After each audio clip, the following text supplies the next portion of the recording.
Alors, bon matin tout le monde.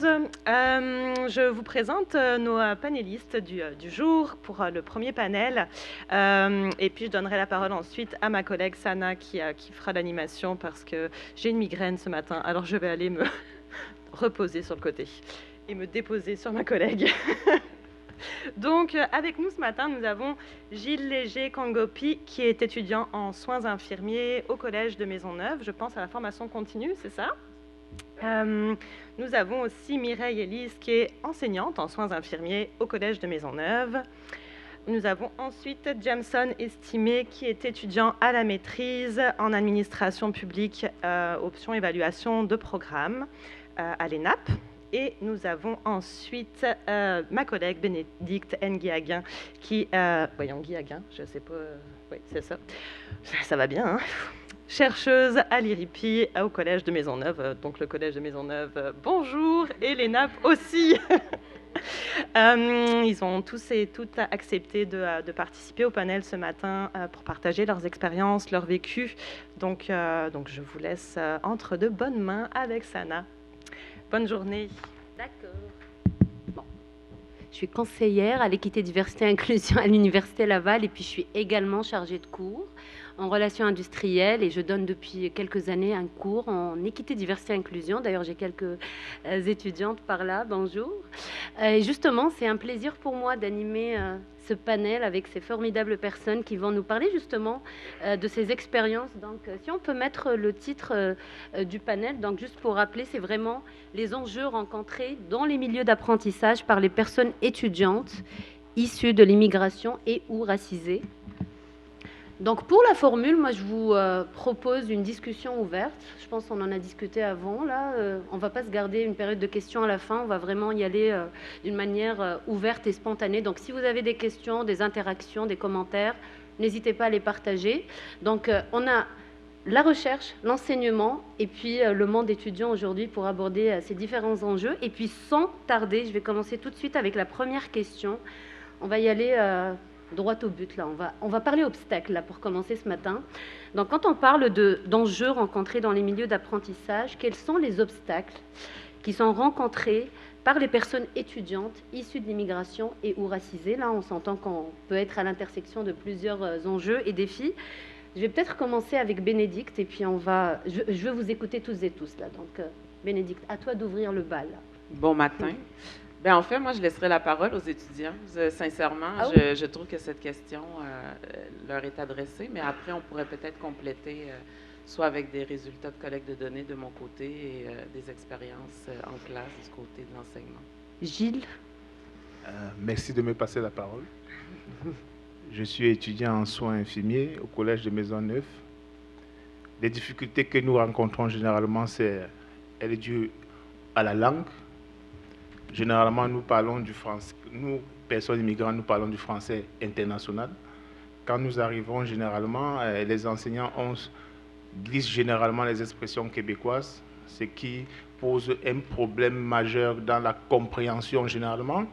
Quand vous essayez de lire vos PowerPoint à la maison, vous essayez de faire ce rapprochement entre ce que l'enseignant vous a dit en classe et ce que vous êtes en train de lire.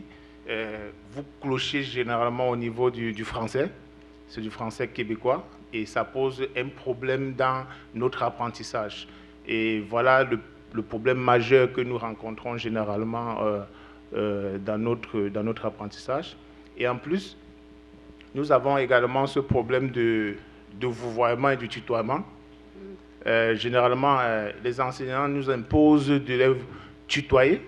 Mais dans notre éducation, quand nous venons là, nos enseignants sont généralement, dans notre esprit, supérieurs, entre guillemets, à nous. Donc, nous ne pouvons pas tutoyer notre enseignant. On a intérêt à la vouvoyer ou à le vouvoyer. Ce qui fait que l'enseignant, généralement, vous rappelle à l'autre, Gilles, tu aurais dû me tutoyer. Mais ce n'est pas de notre éducation. Nous, généralement, on vouvoie nos enseignants. On ne regarde pas nos enseignants dans les yeux, malheureusement. Quand je vais parler à mon enseignante, je vais fuir mon enseignant du regard.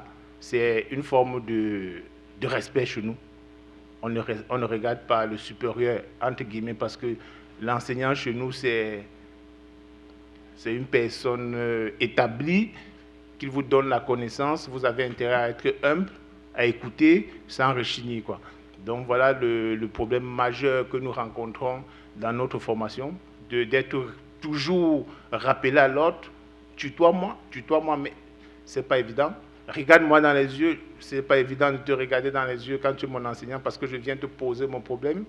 Et chez nous, on a été formés ainsi.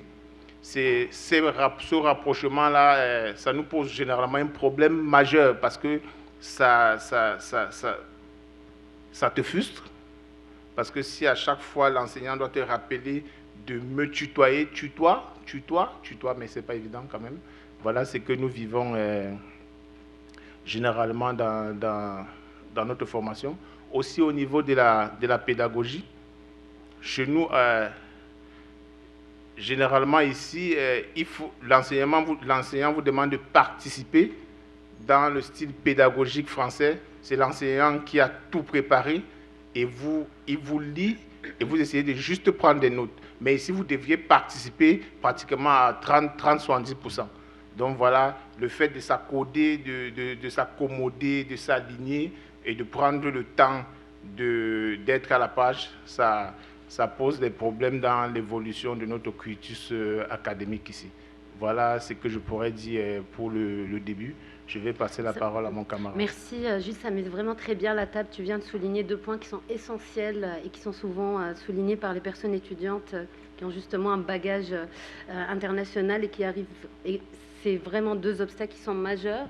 Jameson, toi, tu es étudiant en administration publique à l'ENA. Oui. Est-ce que tu peux certainement compléter, mais est-ce que tu as vécu les mêmes enjeux que Gilles? Est-ce qu'il y en a d'autres? Bon, en fait, je dis bonjour à tout le monde. Je ne dirais pas vraiment parce qu'au niveau de l'ENAP, c'est beaucoup plus inclusif, je dirais bien, parce que les personnels enseignants sont vraiment diversifiés. Et puis, on est beaucoup plus au niveau de la maîtrise. Donc, il y a beaucoup plus de personnes qui ont déjà vécu des expériences, soit d'enseignement ou autre, et puis qui continuent leurs études.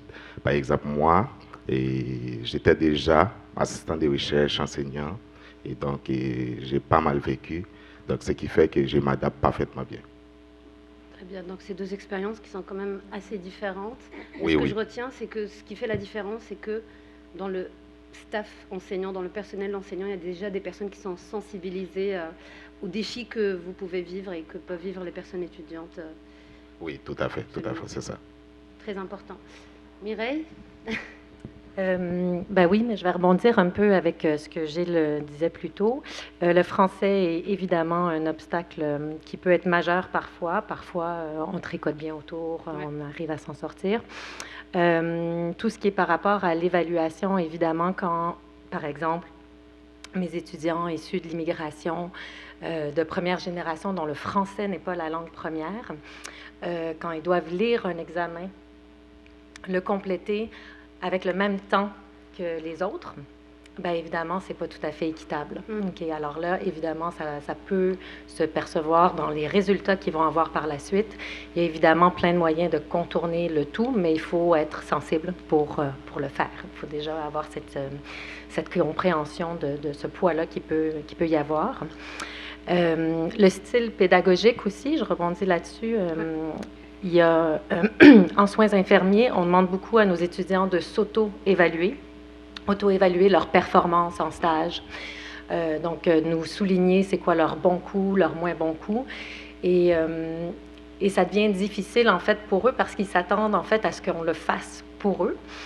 Et des fois, j'ai l'impression que de nommer les moins bons coups, ils ont l'impression, en fait, qu'ils vont être pénalisés s'ils les nomment trop, parce que c'est un style différent de pédagogie, alors que pour moi, c'est super important qu'ils soient capables d'identifier où sont leurs défis et et trouver des solutions avec eux pour qu'on s'améliore ensemble. Tu parlais le prof a une position supérieure, entre guillemets.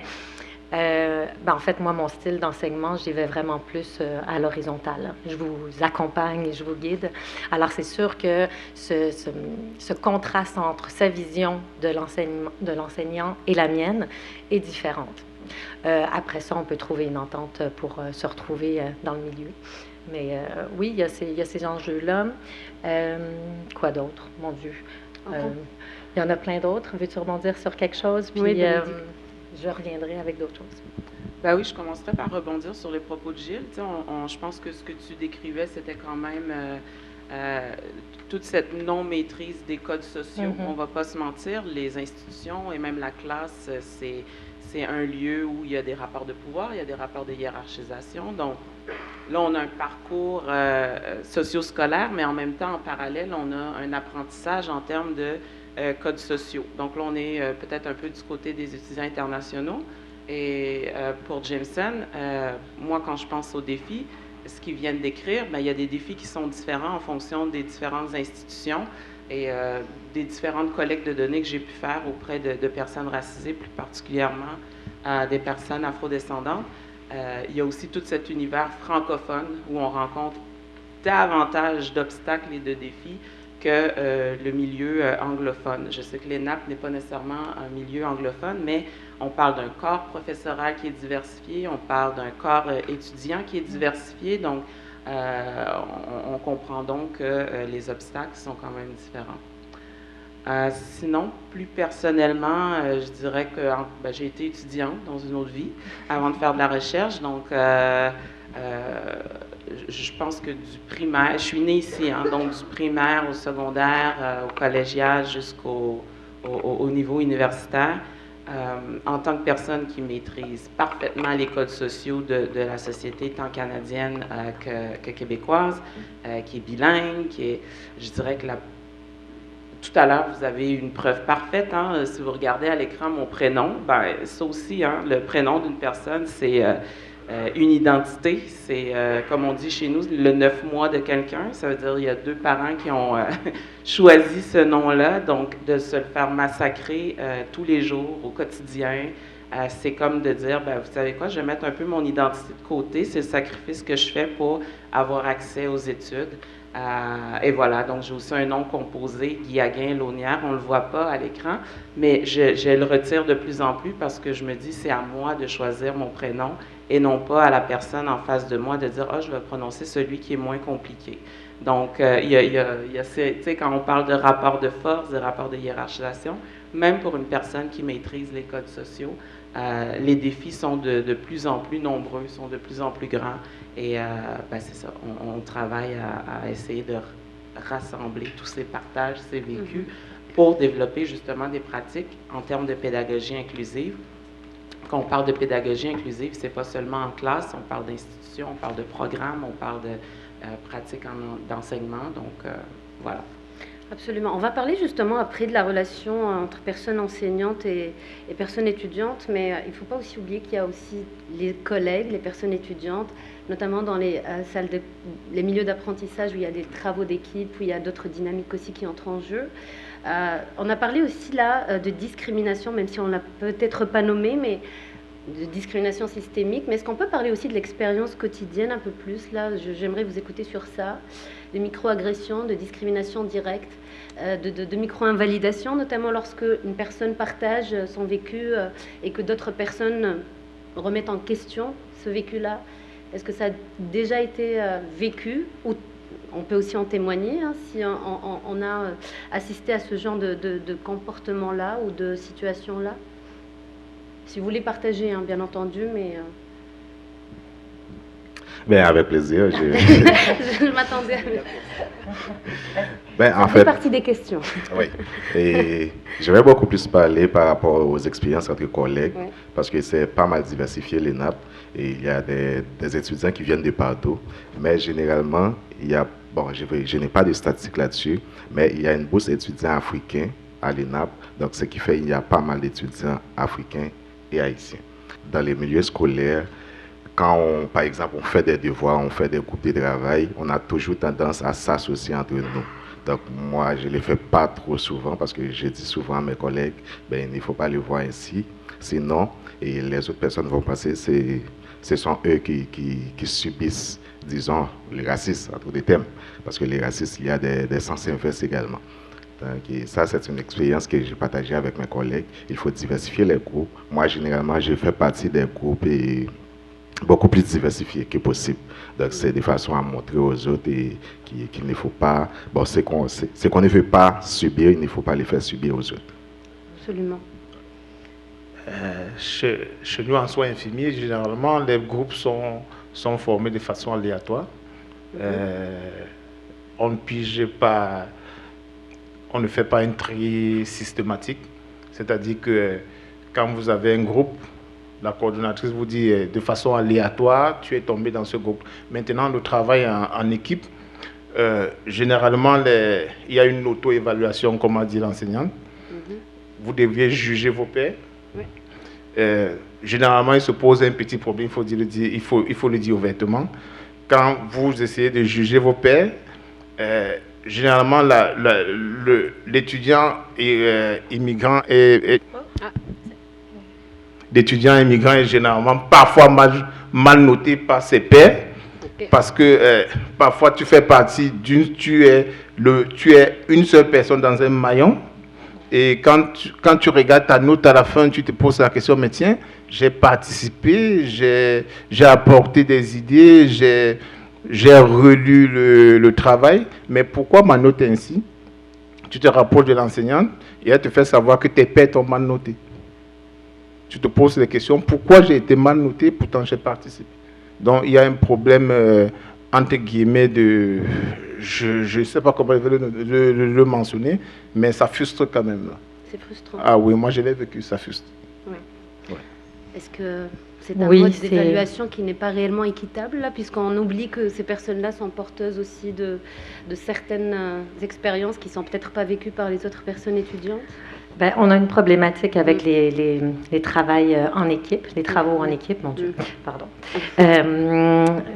Soit parce qu'effectivement, si on laisse les étudiants former leur propre groupe, ils vont se mettre avec leurs amis et leurs collègues. Alors là, on va avoir des groupes de couleurs bien définis. Et puis, en fait, c'est dommage parce que le fait d'être obligé de travailler en équipe te permet aussi d'élargir en fait ta sensibilité aux autres, d'apprendre à connaître les autres, et des fois choses qu'on fait pas, que les étudiants font pas en classe. C'est sûr que lorsqu'on crée les groupes, des fois c'est pas tout à fait aléatoire, là, soit dit en passant. Des fois il y a quand même les profs qui se mettent un peu le nez dedans puis qui se disent peut-être pas ces deux-là ensemble dans le même groupe. Il y a un risque qu'il y ait certains étudiants, et beaucoup plus ceux racisés, issus de l'immigration, qui soient mis de côté. Okay? Puis des fois aussi, c'est dans la communication. Donc le groupe, s'il communique en français québécois, ça va très vite et tout ça. Il y a peut-être des pertes d'éléments de la conversation que par exemple, Gilles aurait pu ne pas comprendre ou ne pas... Est-ce qu'il y a un truc pour ça? Je ne sais pas, on fait de notre mieux. C'est sûr que la prof ou le prof demeure quand même une personne ressource pour aller, en fait, devrait accompagner ces groupes, ces équipes. Ouais, c'est pas parfait. Il y a, si je peux juste... Une chose aussi. En soins infirmiers, nos étudiants vont en stage et on les accompagne en stage. Donc, ils sont exposés à la population montréalaise, hein, on va parler d'ici. Le racisme est vraiment encore tellement et trop présent au sein de notre population. Ils en vivent à chaque stage, dans chaque groupe. J'ai un étudiant qui vit du racisme de la part de soit d'autres infirmières, soit du patient lui-même, soit entre eux. C'est un classique. Okay? Et ça, c'est un poids qu'ils doivent porter, en plus d'avoir à s'auto-évaluer, puis de donner leurs bons coups et les moins bons coups, et essayer d'être performants en stage. Ouais. Pour renchérir ce que disait l'enseignante, moi, personnellement, j'ai vécu du racisme lors de mon stage de périnatalité. Il était question que j'essaie d'évaluer la hauteur utérine d'une patiente. Elle a catégoriquement dit que je ne devrais pas la toucher. Mais j'étais obligé d'évaluer sa hauteur utérine pour savoir si elle pouvait faire une hémorragie postpartum. J'avais cette obligation parce que je devrais mettre cet élément dans ma note d'évolution. Elle m'a catégoriquement dit « Je suis désolé, vous n'allez pas me toucher ». Donc, l'enseignante m'a permis d'aller voir une autre patiente. J'ai pu finir ma journée, mais soyez rassurés, j'étais frustré. J'avais en colère aussi, non? J'avais les yeux rougis. Donc voilà ce que j'ai vécu. Voilà ce que j'ai vécu personnellement. Merci. Ouais, j'écoute ça, j'ai un peu honte, mais ouais, non, ben pour avoir fait des collectes de données en ce qu'on appelle les régions, je préfère dire des territoires éloignés, c'est vrai qu'on avait des expériences des étudiants internationaux racisés, parce qu'on ne va pas se mentir, les terrains sur lesquels on s'est retrouvés, c'était beaucoup plus des personnes issues de la France, hyper blanches, donc c'était des vécus, ils ont mis ça un peu dans le même panier, mais je faisais un peu le travail pour dire il y a une expérience pour les personnes racisées, donc je les accompagnais plus de ce côté-là pour la minorité, je dirais, des étudiants internationaux dans les échantillonnages. Et c'était quand même violent, mais moi, je veux, comme on représente aujourd'hui en majorité Maisonneuve, je trouve ça encore plus grave que Maisonneuve ait un CCTT qui se nomme l'IRIPI, dont je fais partie, et qu'on ait encore des événements très récents, que ce soit des étudiants qui vont dénoncer des situations de racisme, de discrimination en classe, je veux dire, dans l'institut, et qu'on a une direction générale qui fait « Non, non, injonction, puis taisez-vous, parlez-en pas, allez pas dans les médias ». Donc, je me dis, ça, c'est à Maisonneuve. C'est pas pour vanter le collège Maisonneuve, mais je pense que avec un CMTC comme l'IRIPI à ses côtés, on devrait être un des collèges les plus inclusifs. On ne devrait pas connaître ces situations-là. Dernièrement aussi, ce qui est très, très actuel, création d'un comité. On connaît tous les associations étudiantes, les comités étudiants. Ben là, il y a des jeunes afrodescendants qui ont décidé de créer leur comité. Donc, ils se sont dit, on va créer le comité Ébène, parce qu'à Maisonneuve, il y a différentes associations, différents comités pour la diversité de sexe et de genre, diversité ethnoculturelle aussi. Donc, il y a un comité pour les personnes asiatiques, il y a un comité pour les personnes maghrébines, mais c'est refusé pour les personnes noires. Posez-moi la question, je ne sais pas. Donc, c'est un peu ça. Après ça, je me dis, ben, c'est de notre devoir, je pense, de s'impliquer. Moi, je ne connais pas les suites encore, mais pour moi, j'ai pris ça personnel et je me suis dit, ben, il faut que je m'implique, il faut que j'accompagne ces étudiants-là. Pourquoi on leur dit non à eux et à d'autres on dit oui? Donc, pour moi, ça, c'est vraiment des expériences qui sont beaucoup trop encore actuelles dans des collèges qui se disent super inclusifs. Donc, voilà. Mais il faut continuer à nommer et à dénoncer. C'est ce que je fais tous les jours. Et c'est ce que j'ai fait personnellement hier. Donc, voilà. J'ai vécu une situation ici et je suis allée la dénoncer. Donc, ça fait partie de notre quotidien, on va dire ça comme Exactement. ça. Et puis, il faut juste dénoncer continuellement. Et quand on a des personnes alliées qui vont prendre le relais et puis aller... c'est souvent parfois, des personnes alliées dont on a besoin parce qu'on s'entend qu'il faut avoir aussi ces personnes-là qui vont nous soutenir parce que comme l'a dit tout à l'heure Jameson, tu as la chance d'avoir des personnes, des diversités dans ton institution, mais ce n'est pas toujours le cas. Donc on a besoin de ces personnes-là aussi pour nous appuyer dans notre expérience, Bénédicte. Ben non, j'allais juste terminer en disant que, ben, tu sais, parfois c'est épuisant. C'est vraiment, c'est pas ton travail, mais en même temps, tu veux changer ton milieu. Il y a des gens qui vont préférer quitter le milieu. Il y a des gens qui vont préférer fermer les yeux parce que c'est beaucoup d'énergie. Oui. Tu te dis non, ça se fait pas. Des fois, tu te dis j'ai honte d'être rattaché à cette institution-là, mais voilà. Parfois, il faut faire le choix d'y rester puis de faire pas soi-même tout seul. Hein, on le fait en équipe idéalement, mais c'est ça, d'essayer de se mobiliser pour transformer notre milieu. C'est ce qu'on essaie de faire tous les jours. Absolument. Je rappelle que la salle peut aussi intervenir si vous voulez partager des choses. Oui. J'ai Yvette, mon étudiante, que vous connaissez certainement déjà. Bonjour, bon matin. Excusez-moi de prendre la parole encore ce matin. Ce n'est pas pour vous déranger. c'est pour conforter ce que Gilles disait tantôt. Et puis en même temps aussi, si c'est possible, de voir un peu comment on est avec le corps professoral, le corps enseignant, de voir dans quelle mesure est-ce qu'on peut faire certaines propositions que vous allez porter à votre hiérarchie. Je vais commencer par les propositions avant de conforter le propos de Gilles. Quand on arrive ici, je vous avoue que dès qu'on arrive à l'aéroport Elliott-Trudeau, on est complètement désarçonné. Pourquoi? Parce que la langue qu'on entend, ça vous fait c'est le premier choc qu'on a quand on entre ici.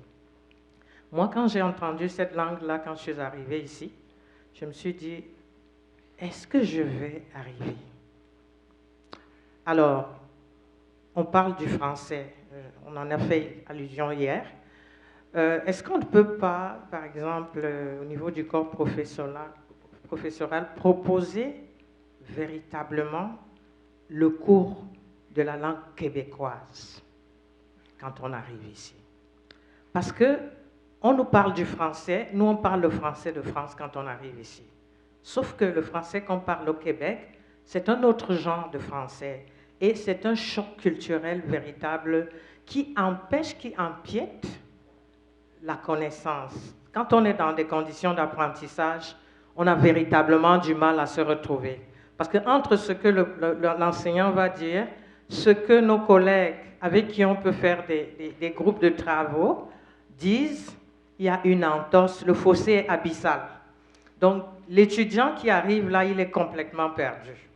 Donc, je voulais relever ça et faire une proposition, c'est-à-dire, si on peut donner des cours de langue québécoise, je pense que ça aiderait beaucoup les étudiants internationaux qui arrivent ici. La deuxième chose, c'est que je voulais conforter le propos de Gilles. Moi, j'ai vécu ça à l'UQAM quand je faisais le cours sur les mouvements sociaux. J'avais choisi un sujet à l'époque. On était dans le mouvement des Premières Nations qui s'appelait Idle No More. Et c'est un sujet que j'avais choisi. Malheureusement, je me suis retrouvée seule. Je n'avais personne. Moi, je suis quelqu'un de très obstiné. J'ai dit, je vais y aller à fond la caisse. J'ai rencontré les responsables. Et quand j'ai terminé, je suis allée rencontrer ma prof pour lui demander, mais je suis seule, est-ce que c'est possible que je présente ça? Moi, je pouvais le présenter dans votre bureau. Elle m'a dit, non, Yvette, tu vas le présenter en classe parce qu'on est avec une génération qui ne connaît pas le problème des Premières Nations. Ce que j'ai fait, et j'étais complètement effarée quand on me posait un type de question, je tombais à la renverse, c'est-à-dire comme quoi, est-ce que quand vous allez sur les réserves, excusez-moi le terme, hein, est-ce que quand vous allez là-bas, on ne vous violente pas? Est-ce qu'on ne vous agresse pas? Donc, on en était encore là, et ça ne date pas de 10 ans là. Donc, je veux dire que le problème du racisme, le problème de discrimination, il est bel et bien réel. On le vit. Nous venons des cultures qui sont, c'est-à-dire, on a certaines valeurs qui sont contradictoires à celles d'ici. Et on ne regarde pas, par exemple, quelqu'un avec qui on parle dans les yeux parce que c'est signe de mépris. Donc, on va baisser la tête. Or, ici, c'est le contraire. Donc, il y a ces problèmes de code culturel qu'il faut appréhender. Et en même temps, il parlait du vouvoiement et tout ça, mais je vous assure que la fracture culturelle, elle est très importante. Elle est même nocive. Donc, si on peut voir un peu, en tant qu'enseignant, comment est-ce qu'on peut développer des outils qui permettent à ces étudiants qui arrivent de s'intégrer véritablement dans leur pays, sur la terre d'accueil. Je vous remercie. Je m'excuse d'avoir été très longue. Merci. Merci Yvette. Bon, on va avancer puisque l'heure avance également et que j'ai Je n'ai pas vraiment l'heure, donc je compte sur toi, Geneviève, pour me dire. En fait, on y va comme ça. Justement, il y a 2 points qui sont vraiment, selon moi, essentiels à aborder pour justement bien terminer ce panel dans plusieurs minutes, j'espère. On va commencer avec les défis quand même. On parle là des défis rencontrés par les personnes étudiantes et c'est vraiment important de partir de là. Mais j'aimerais aussi qu'on s'arrête sur les défis rencontrés par les personnes enseignantes, qui justement évoluent dans des milieux d'apprentissage où il y a justement ces enjeux-là, où les personnes ne sont pas nécessairement outillées pour comprendre parfois les expériences vécues en dehors des milieux d'apprentissage. Bénédicte, Mireille, quels sont les défis rencontrés par ces personnes? Avant de te laisser la parole, Mireille, je dirais, de par nos collègues de données qu'on fait souvent, c'est les mêmes défis qui reviennent. C'est cet enjeu de ne pas avoir de libération de temps pour mettre à jour des connaissances, travailler les plans de cours, apprendre à connaître leurs étudiants. Il y a aussi, je dirais, c'est le principal enjeu, cette espèce de surcharge constante. Donc, ça ne permet pas de changer ses pratiques en classe, à moins d'être allumé, animé vraiment d'une volonté personnelle. Donc, c'est toujours les plus motivés. C'est dans ces classes-là qu'on voit plus de transformations ou de pratiques qui vont être différentes. Je dirais que c'est le premier enjeu qui ressortait. Et le deuxième, c'est l'absence ou le manque de soutien des directions, des institutions en tant que telles. Donc, on veut se faire libérer du temps, on n'y arrive pas. Il y a des barrières, il y a des obstacles, on va développer des services, mais on a des enseignants, des enseignantes qui vont dire les services ne sont pas adaptés, ils vont agir en tant que... Pour moi, en tout cas, je parle vraiment de manière théorique, le rapport là, entre un enseignant et un étudiant. C'est pas juste l'enseignant, c'est pas juste un agent qui transmet des connaissances. Ça devrait être un partenaire dans l'apprentissage de l'étudiant. Donc, quand il s'engage dans cette avenue-là, il est capable de voir qu'il y a des enjeux qui sont rencontrés en classe, mais aussi hors classe, et de se tourner vers les institutions, la direction ou les différents intervenants de milieu, leur dire, ce service-là n'est pas vraiment adapté en ce moment. On ne va pas nécessairement parler, par exemple, d'intégration à une personne racisée qui s'appelle Bénédicte Guillaguin, qui est née ici au Canada. Elle a besoin d'être incluse, cette personne-là, dans la classe. Puis il y a d'autres, on va peut-être parler de microagression. Donc, tous ces enjeux-là qui remontent, parfois, c'est comme si ils ne sont pas entendus, ça ne redescend pas sur le terrain. Donc, ça fait en sorte que ça repose entièrement sur les épaules des enseignants et des enseignantes qui sont les véritables alliés, ou en tout cas les acteurs de transformation dans les milieux d'enseignement, selon moi, actuellement. Parce que si on me pose la question à savoir qu'est-ce qu'il faut changer, moi, j'irais un petit peu plus haut du côté des processus, des barrières, de tout ce qui est le système, hein, et là, c'est un peu explosif ce que je propose. Donc, pour l'instant, c'est vraiment le travail, c'est l'accompagnement qu'on fait auprès des enseignants. Je dirais qu'on mise beaucoup sur ça pour transformer les milieux, pour que autant que les enseignants, des fois, c'est pas du tout qu'ils sont incompétents. Parfois, oui, il y a une résistance. Tu sais, des fois, quand je parle à Bernard, le sociologue, qui a eu son bac en sociologie en 90, puis qui me dit « La sociologie, c'est de la sociologie, là, ça ne changera pas. » Tu dis « Bon, OK, je sens un peu de résistance, mais on a d'autres types d'enseignants, enseignantes qui vont tout simplement dire « je rencontre beaucoup de malaise dans mes classes, je ne sais pas comment gérer ça, il y a des zones de tension, il y a des zones de conflit. » Donc, tu sais, il y a différents types d'enseignants, enseignantes, et voilà. Donc, je laisserai peut-être la parole à Mireille. Moi, je suis dans la théorie ou plus dans la collecte de données, mais je pense que toi, tu le vis au quotidien, quoi. Oui, j'ai l'impression qu'il y a beaucoup... il y a un manque... Tu parlais de temps, on n'a pas de temps. On n'a pas de temps pour créer des activités. Les étudiants sont aussi déjà débordés, les enseignants sont débordés. Il manque d'outils pour accompagner les enseignants, du moins pour ceux qui résistent un petit peu, d'abord les sensibiliser et ensuite peut-être tenter de révolutionner un petit peu leur pratique. Il manque d'outils. Après ça, effectivement, comme tu le disais, c'est les plus motivés qui font toujours tout. Et cette charge-là, sur ces profs-là est lourde aussi à un moment donné et tend à disparaître, puis on devient un peu, finalement, chacun fait pour soi, puis il n'y a pas de cohésion d'équipe. cohésion de département. Et ça, c'est, je pense, à la source, oui, de la direction, le temps pour que les profs s'assoient et discutent ensemble, d'être accompagnés et d'être outillés. Les défis rencontrés, les autres défis rencontrés, mon Dieu.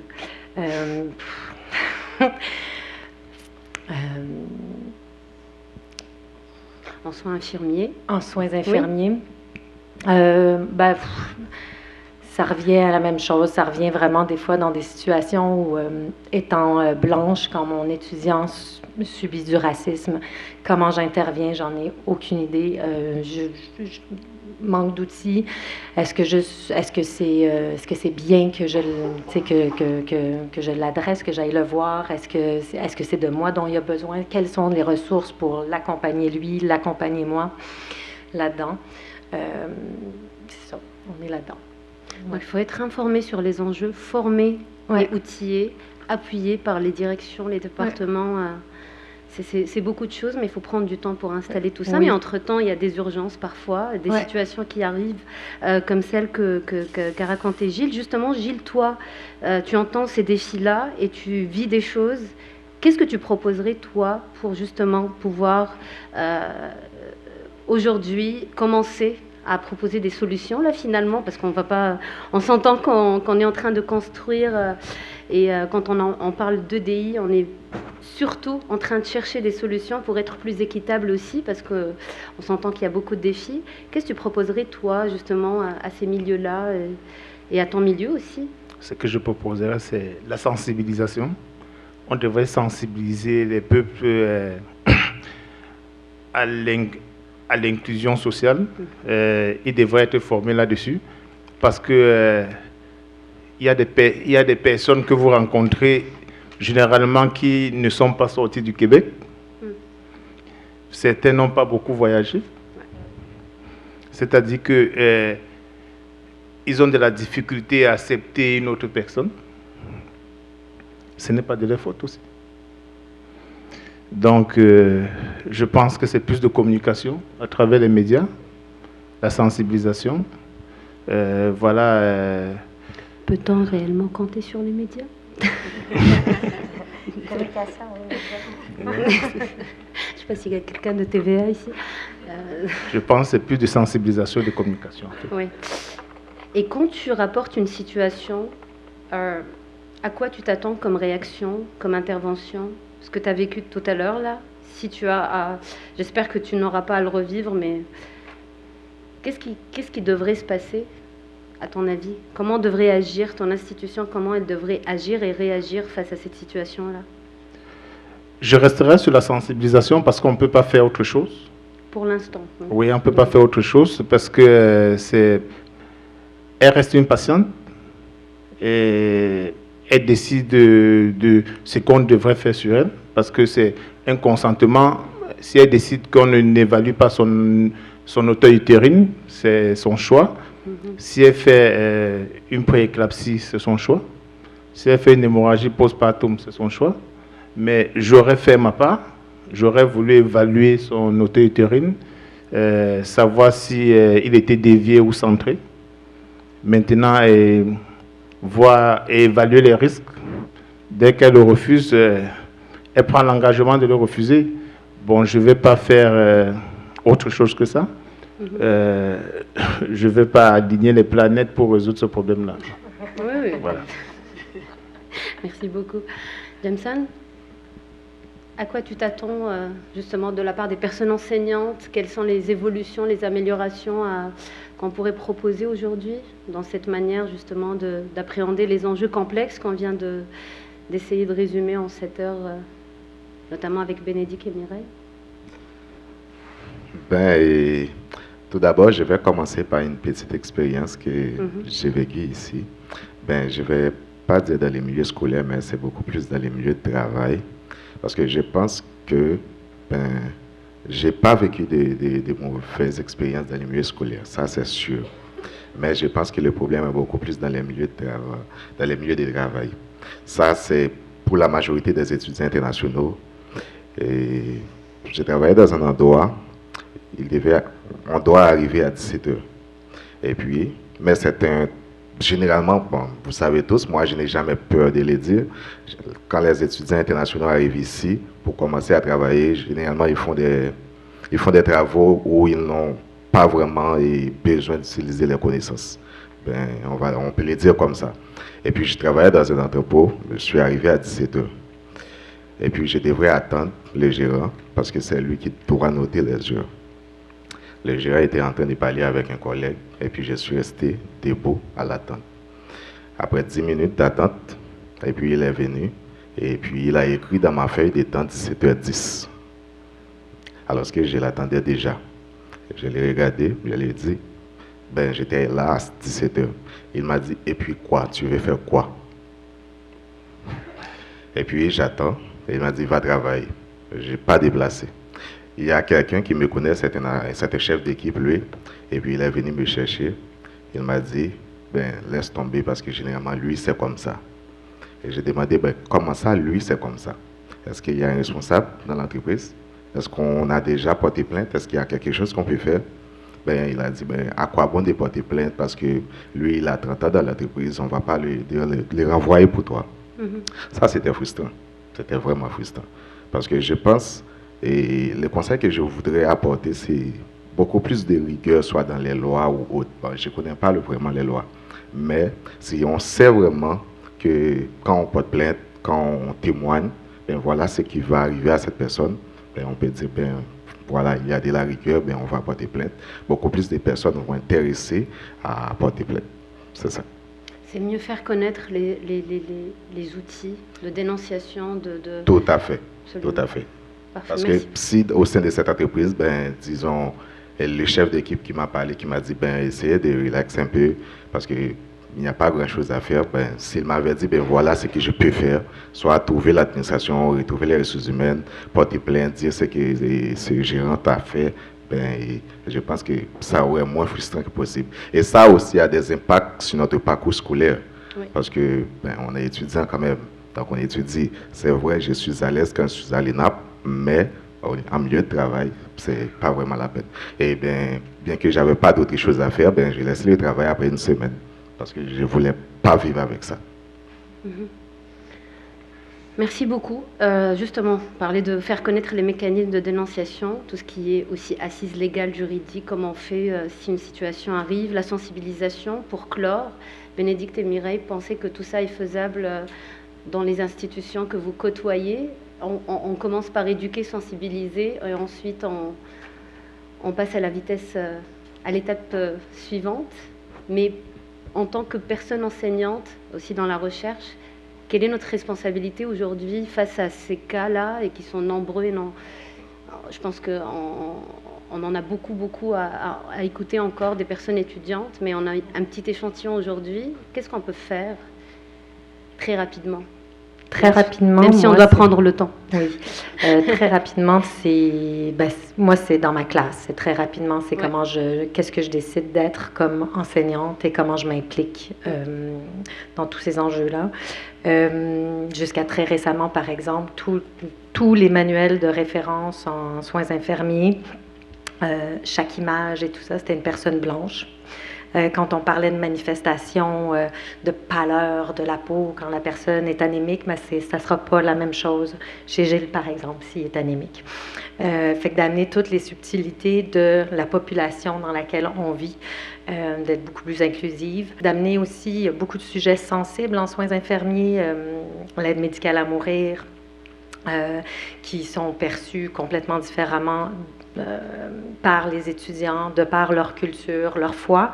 C'est des sujets qui peuvent être abordés avec douceur et ouverture, qui peuvent déraper rapidement, mais qui doivent être abordés aussi, et abordés aussi dans l'angle aussi comme infirmier, infirmière, de revenir à ce qu'on est en train d'essayer de faire finalement, de les rendre infirmiers, infirmières. Alors, il y a des sujets qui sont sensibles parce que ça touche des corps personnels, et comment en fait dans la profession, comment on se perçoit et tout ça. Donc, de les amener ces sujets-là, je l'ai fait, ça s'est bien passé. Je l'ai fait avec une collègue, pas toute seule. Il y a... c'est quoi que je voulais dire aussi.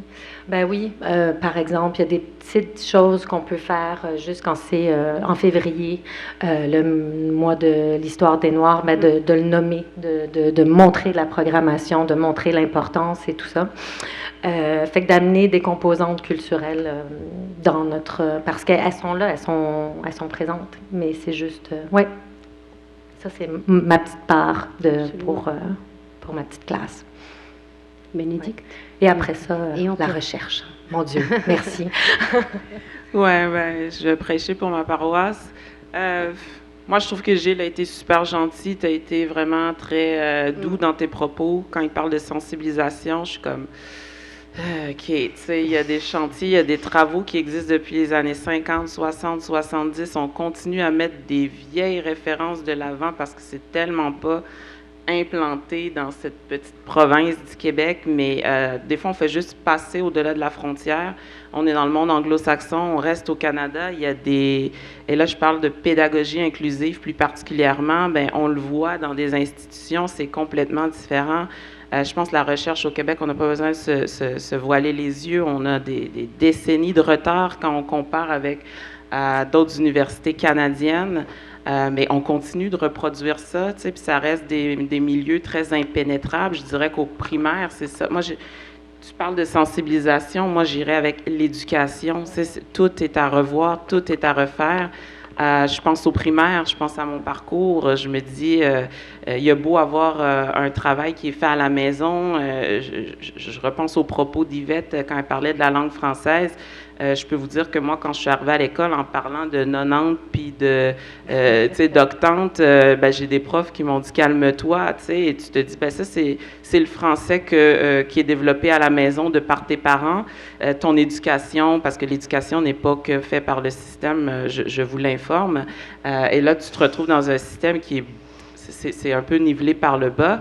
Donc, et ça reste impénétrable, en fait. C'est comme des zones où on dit tout est fait. C'est comme s'il n'y a rien à changer, alors que, voilà, toi, c'est sûr qu'à ton niveau, tu nous parles beaucoup de Mireille, tes expériences en classe, mais pour moi, la pédagogie inclusive, je pense que si tu as un peu lu là-dessus, ça touche, c'est beaucoup plus large que ça. On parle de pratique, on parle de processus, on parle de relations, on parle des programmes. Là, il y a un travail de décolonialité incroyable qu'on doit faire, et c'est dans tous les secteurs. C'est sûr que là, on surfe sur une vague en sciences sociales en ce moment parce qu'on est comme EDI, sciences sociales, faut décoloniser, puis on parle de décolonisation, on est dans un contexte nord-américain, donc là, ça se fait facilement, puis on y arrive, mais je pense qu'il y a les sciences, le génie, la médecine, tout.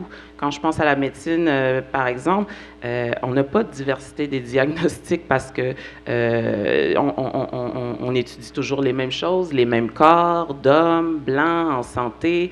La neurodiversité, de plus en plus, les neurodivergences, ben, on le voit, hein, la négociation, je mets des parenthèses parce que c'est plus une opposition ou un refus de certains diagnostics qui sont faits dans des contextes très privilégiés. Donc, il y a des personnes qui disent, non, moi, mon rapport à la médication, non.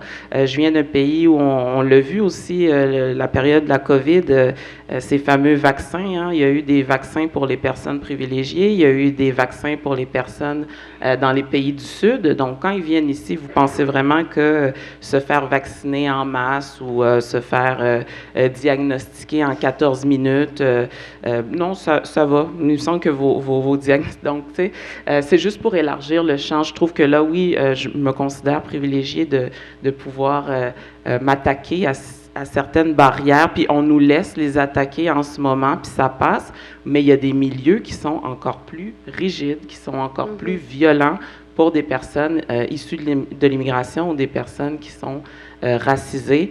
Et pour terminer avec la recherche, je parlerai aussi de cette hiérarchisation des savoirs. Donc, on produit des savoirs, mais je peux vous dire que les mêmes résultats que je vais mettre de l'avant dans des publications, ben moi, c'est des gens comme Richard Martineau qui va critiquer ça, alors que les Josiane Legal de ce monde, hein, qui ont la même formation que moi, qui vont faire ressortir les mêmes résultats sur les mêmes échantillonnages que moi, c'est dans des publications universitaires, c'est des résultats qui appartiennent à un milieu académique, ça va être valorisé, ça va être mis de l'avant. Donc, même sur la réalité sur le terrain en recherche, on a beau développer des connaissances, des savoirs en pédagogie inclusive, c'est toujours remis en question, c'est toujours mis de côté, c'est associé à du militantisme, donc c'est épuisant. Je pense que j'ai pris 30 ans en 5 ans de recherche, donc voilà. Mais quand même, il faut continuer. Engagement, je dirais qu'il faut s'engager, il faut travailler. Les projets de recherche qu'on mène, tu sais, je parlais de la recherche qui est en retard, mais je vous dirais qu'en innovation sociale, le Québec se démarque. On le voit beaucoup dans les collèges, on le voit beaucoup dans le milieu de la santé avec les bureaux de l'innovation. J'ai été chargée de projet dans le milieu de la santé où on mettait vraiment en communication les pôles cliniques, les pôles des usagers, le pôle de la recherche. Nous, on le fait au collégial. Je pense que la majorité de nos projets, on est toujours avec des étudiants de doctorat, des étudiants du Collège de Maisonneuve, des enseignants du Collège de Maisonneuve. On remet en question notre positionnalité en tant que chercheurs et chercheuses. Donc, on est des porteurs d'argent, je dirais. Moi, je me considère plus comme une porteuse de portefeuille, mais je travaille avec les personnes en faisant un type de recherche beaucoup plus participatif. Donc, c'est comme ça, je dirais, qu'on change, qu'on transforme les milieux différemment. Absolument, on a besoin de cette recherche-action d'éducation. Là, on n'est plus à la sensibilisation. Je trouve que Gilles est très gentil ce matin. Merci, justement, Gilles, merci beaucoup. Et Jameson, merci d'avoir partagé vos expériences et de nous avoir fait confiance. On va continuer la conversation et puis on est là pour ça. Et justement, on a la chance de pouvoir discuter de ces enjeux-là ensemble dans ce genre d'événement. Donc, merci beaucoup aussi Mireille et Bénédicte. Merci beaucoup pour votre attention. Merci.